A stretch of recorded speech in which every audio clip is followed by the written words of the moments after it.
At first, the Meccans were only mildly amused by his preaching.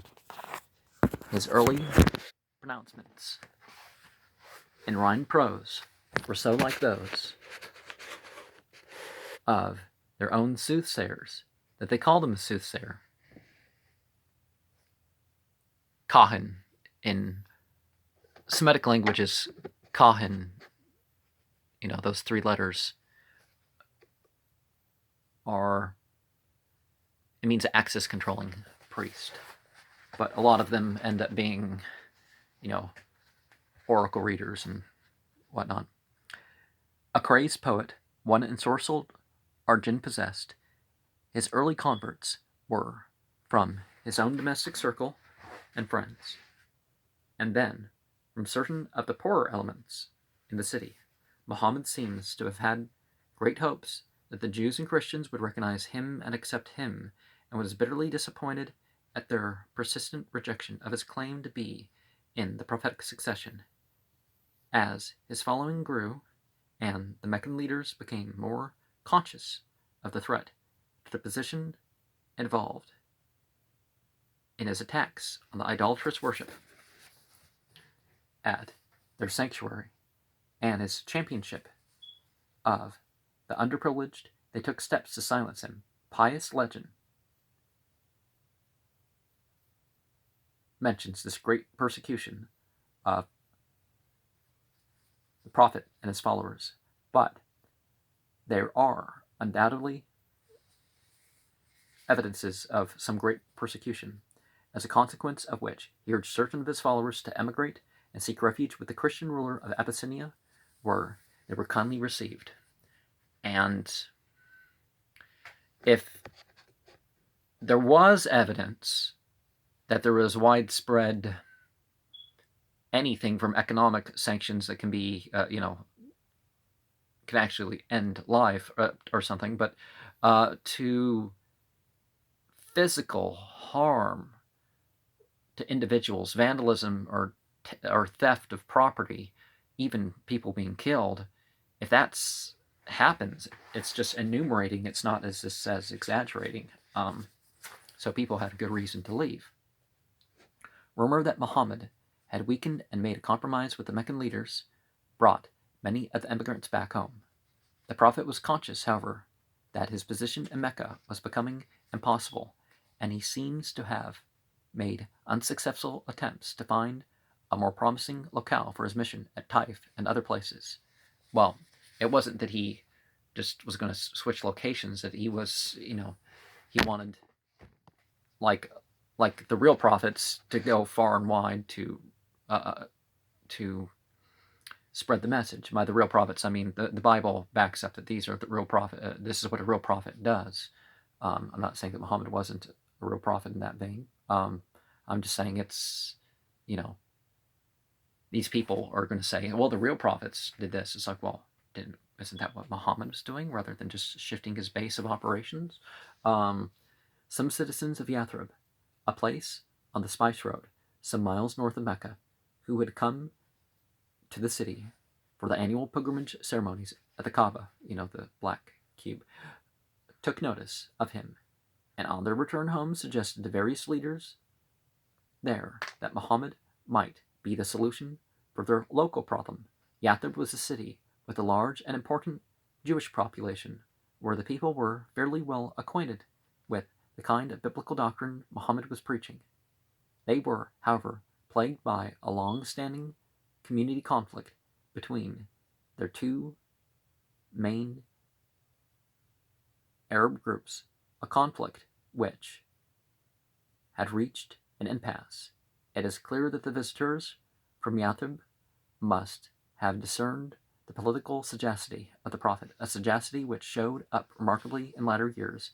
And at the next pilgrimage season, a group from Yathrib extended to him an invitation to come and make their city the center of his mission.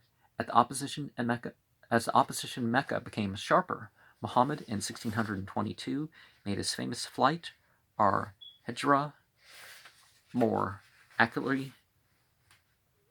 I said hijrah, right? from Mecca to Yathrib, which thus became the prophet's city, Medinat an-Nabi, familiar to us as Medina. In Medina there were, from then on, three main parties: the Ansar, the helpers, who had invited the Prophet and pledged themselves to stand by him; the Arabs, who had accepted his position as leader there, but more or less resented it. Well, they didn't always resent it, but they just didn't agree with the claim that he was a prophet. And whom he calls the Munafiqun, are hypocrites, the people of the book, who in the city were mainly Jews. Well, no, that would be the fourth group, the Ansar and the Muhajir. And the Munafiqun, yes, but the Kuffar, perhaps you could say. Numbers of his followers now emigrated from Mecca to join him in Medina, and these emigrants, Muhajirun, took their place alongside the Ansar, the helpers. From now on, Muhammad's mission reflects his growing concern with elaborating his religion and developing his community, and with maintaining his claims against those among both the people of tribal religions and the people of the book who rejected his prophetic mission. To provide for his impoverished followers and also to weaken his Meccan enemies, he organized from Medina raids on their caravans. This led to the famous Battle of Badr in 1624, or the second year Al-Hijra Anno Hijriya, which he won. The Battle of Uhud in 3 Al-Hijra, which, well, Al-Hijra is a lot easier than Anno Hijriya. Uhud in 3 Al-Hijra, which he lost. The Battle of the Ditch in 5 Al-Hijra, when Meccans vainly attempted to besiege Medina. The Truce of Hudaybiyah in 6 Al-Hijra, the Battle of Hunayn in 8 Al-Hijra. At Hudaybiyah, he had secured a truce with the Meccans, but it quickly became apparent to Muhammad that he must be master of Mecca. In the first place, his alliances with various surrounding Arab tribes and even his position in Medina were insecure so long as the Quraysh held that key city. That was the political factor. Secondly, his failure to win acceptance by the Jews and Christians had led him to outmaneuver their position by claiming to be the restorer of the religion of Abraham. Just like the Bible has Jesus not do away with the law, but to restore it. From which both Judaism and Christianity had sprung, or deviated, you could say, into being their current faith. Centuries earlier than his time, that idea had spread in Arabia, and the Arabs were descended from Ishmael.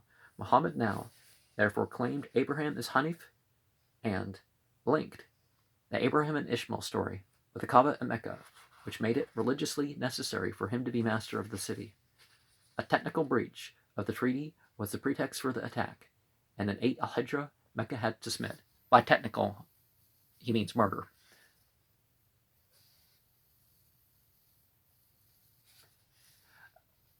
Once he was master of the Prophet's major concern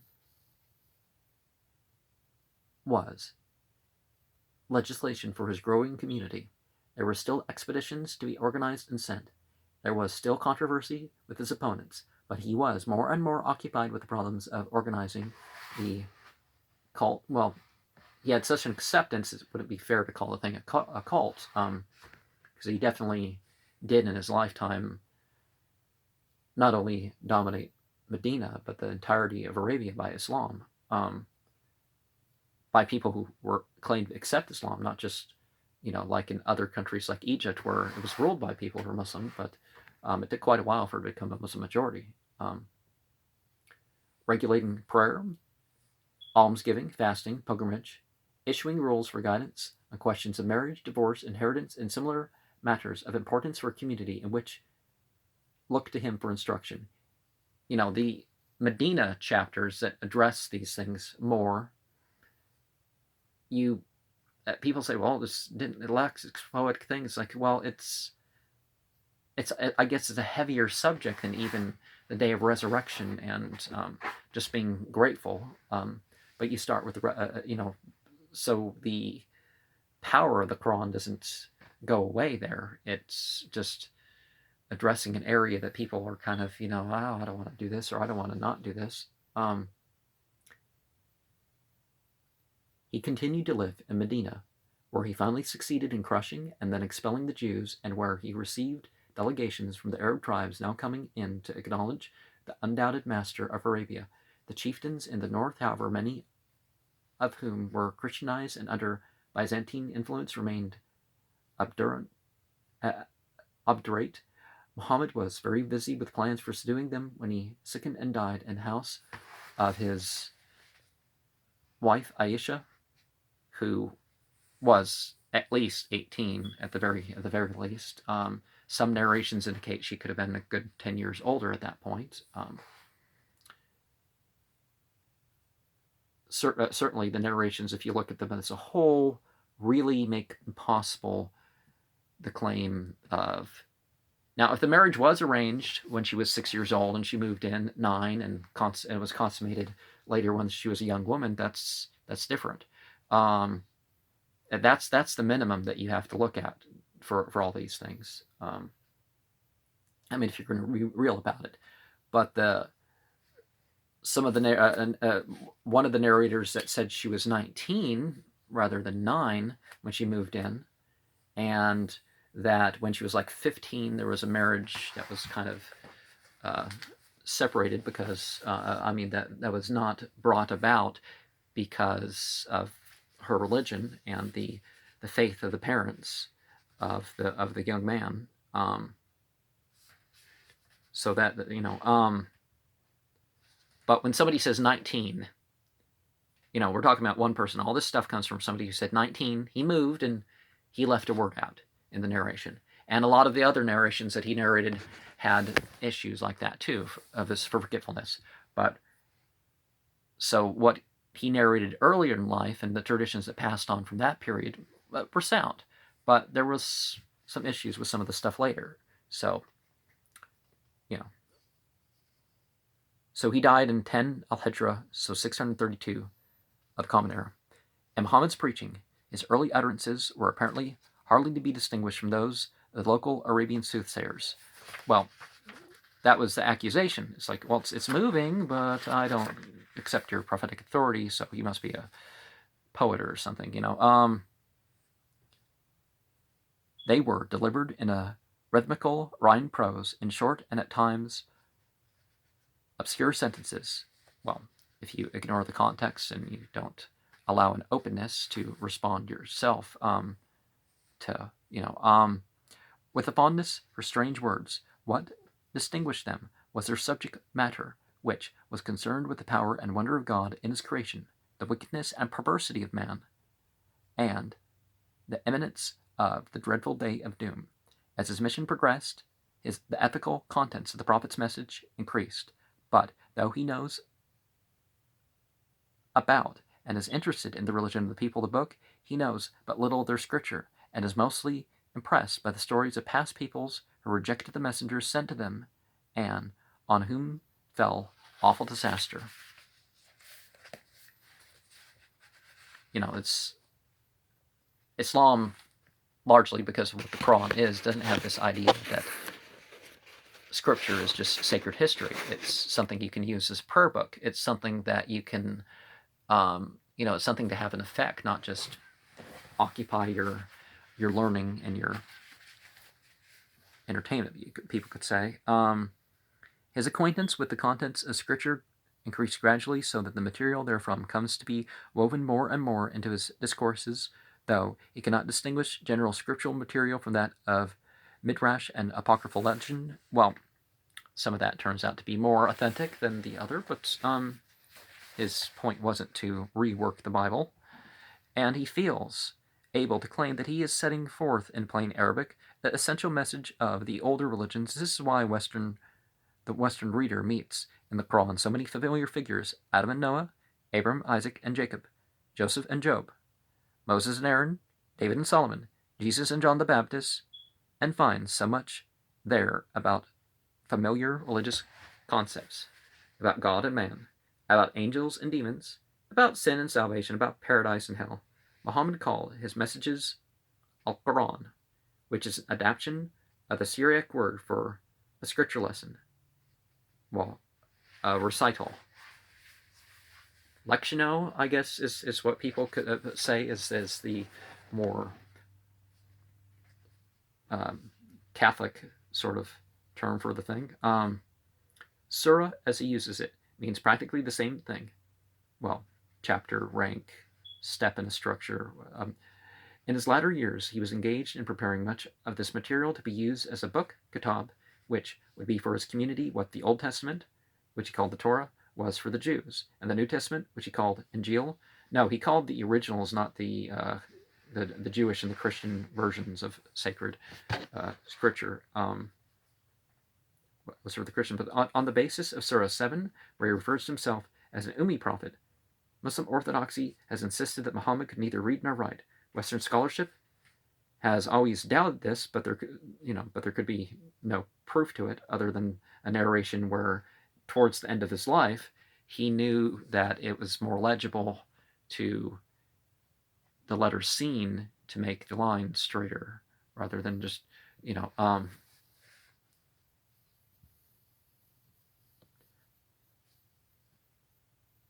there being too many little indications in the Quran itself that he could write, and in recent years, both Bell of Edinburgh and Torrey of Yale have independently seen, by the application of the principles of higher criticism to the Quran, it becomes quite evident that Muhammad had been gathering, recasting, and revising in written form the material he had planned to issue as his book. Yet those who do that with their books don't quite match up to that. Of course, the easier explanation is that it actually was revealed. And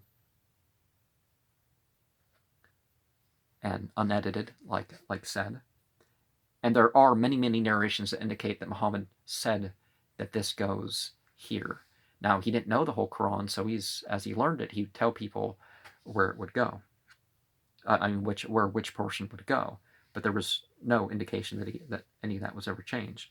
Early tradition says that the Prophet's public utterances were for the most part quite short, seldom more than 5 to 10 verses, and not these verses that take minutes to, take a minute or 2 or 3 or something to say either. It's remarkable how this higher criticism, as may be seen in Bell's translation, shows that the material being worked up for the book consisted, for the most part, of small pieces fitted together. The Prophet, however, died before he had issued the book.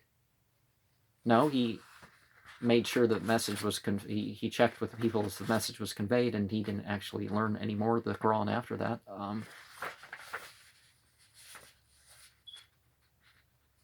The early community does not seem at first to have felt the need of it, but as those who knew by heart much of what they had learned thereof, the Prophet began to die off.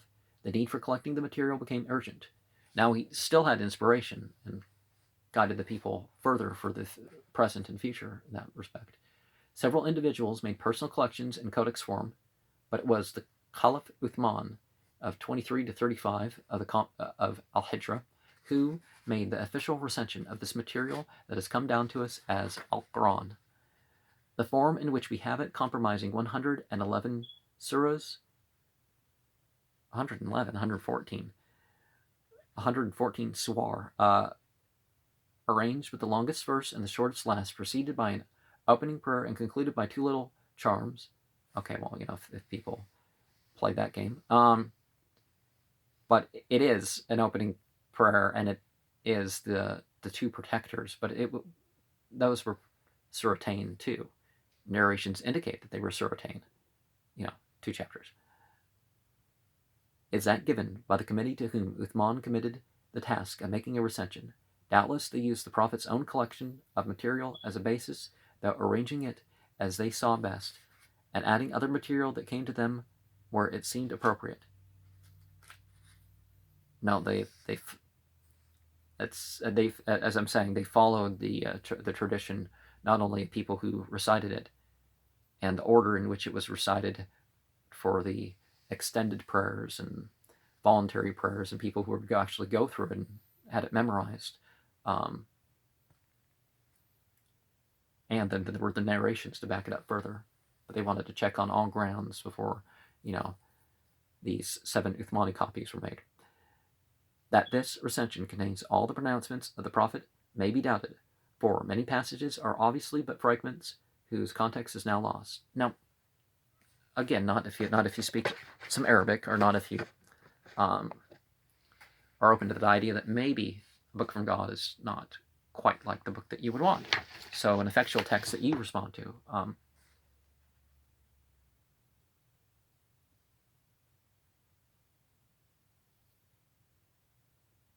That it contains a good deal that the prophet himself would not have included had he lived to issue his book is also certain. Why? He very much distinguished between the Quran and otherwise, and some of the false narrations about stuff that was part of the Quran that was forgot is like, well, it doesn't match. There's all sorts of issues linguistically. If there's any fragment of it that people repeat, we are thankful, however, that Uthman's committee has such reverence for the prophet's words that they omitted nothing they were sure came from him. Well, no, they did. They admitted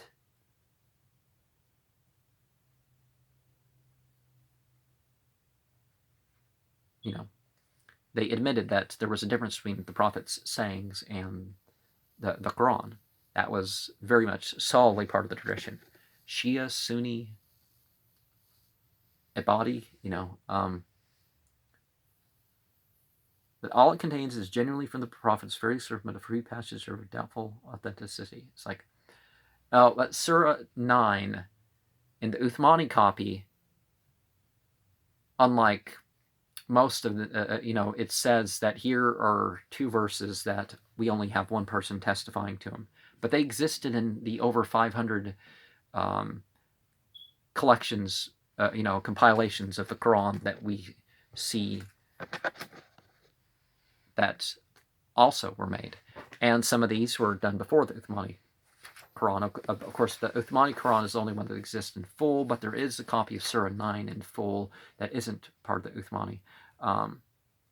Muhammad's own theory of scripture was derived from legendary ideas common among the Jews and Christians of those days, which held that there was a heavenly archetype of scripture from which portions were delivered to various prophets by angelic messengers. So we find him referring to the mother of the book, to the sending down of revelation from Allah, the singular and definitive term for God that is used by people who believe that there's a Godhead, like some of the and even other polytheists, and certainly the other monotheists.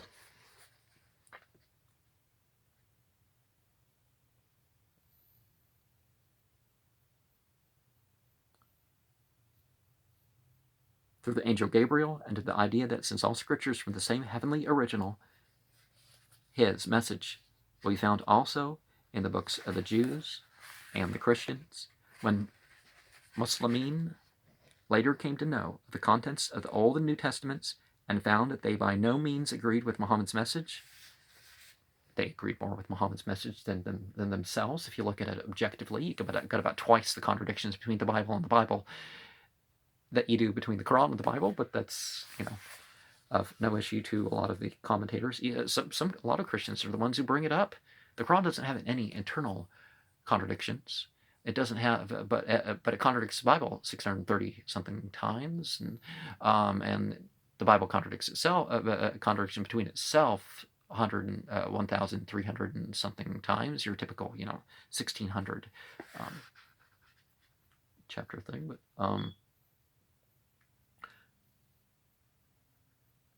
this was proof to them that the Jews and Christians had altered their scriptures. Now, manuscript form indicates that. The references in the Bible that indicate that they had other sources when they compiled this Bible, linguistic indications and stuff like this, also indicate that, not only did they compile it, but they edited it. Of course, the Christians did that a lot more. The prophet seems also to have learned, perhaps from some Gnostic source, the idea that there had been a regular succession of prophets from Adam onwards, and was able to think for himself as many had done at an earlier time as the promised successor to Jesus.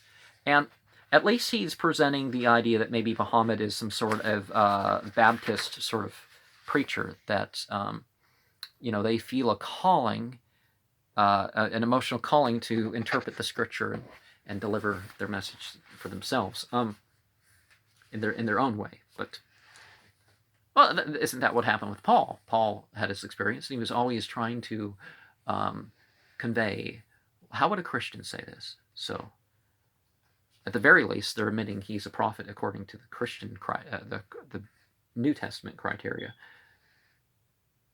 Muslim orthodoxy, well, I mean, in a way they are, without quite going as far as to clearly say that, oh yes, we accept this.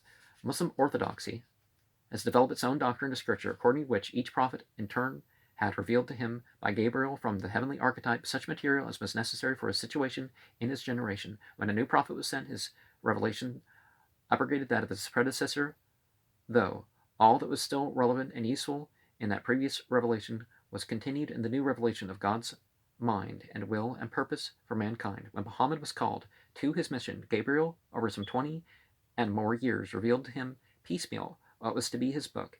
As soon as any portion was revealed, Muhammad had his amanuensis write it down, and once a year Gabriel would come and collate with him this written material, comparing it with the heavenly original to see that it was quite correct. On the last day of the prophet's life, they so collated it twice. Thus, when the prophet died, the whole of the material was written out in its final form, properly collated and ready for publication. The first Caliph, Abu Bakr, made a first recension of this. Then the third Caliph, Uthman, made a second and final recension. And there's no difference that they were, indication that they were different in any letter, but and all that has been added to the text since has been pointing, vowing, punctuation, and aids to reading. All the dialects and everything was the same. They just made the text look different by writing. It's not that they changed the vowing was known, in all variations, but about which are small differences among the schools. Now, as I'm saying, the dialectical things, whether you say there's 7 or whether there's 10, or whether you say there's, 8, or you talk about the modes of reading, it's still, this naturally is not a doctrine likely to find favor with critical scholarship, which can see the growth of the material in Muhammad's mind, knows something about the various recensions which preceded Uthman's, and it is conscious of the textual problems presented by the Quran as we have it. Well, the textual problems in being different and something that commands sort of but it's a problem coming from the outside, not from the inside. What is of the greatest importance, however, is that this orthodox theory, theory as in based on the facts, but orthodox typically means conservative rather than fundamentalist. Taking the material as literally the words of Allah, which Muhammad was only the mouthpiece, has developed a doctrine of ijaz, i.e. of the miraculous nature of the Quran, a doctrine which has influenced profoundly every branch of Islamic learning. Now, that was actually in from the thing that the idea that the Quran was uncreated, that was really not. And other things are said to be by the speech of God, so then anything from Jesus to the entire universe would be uncreated by, the same logic. So,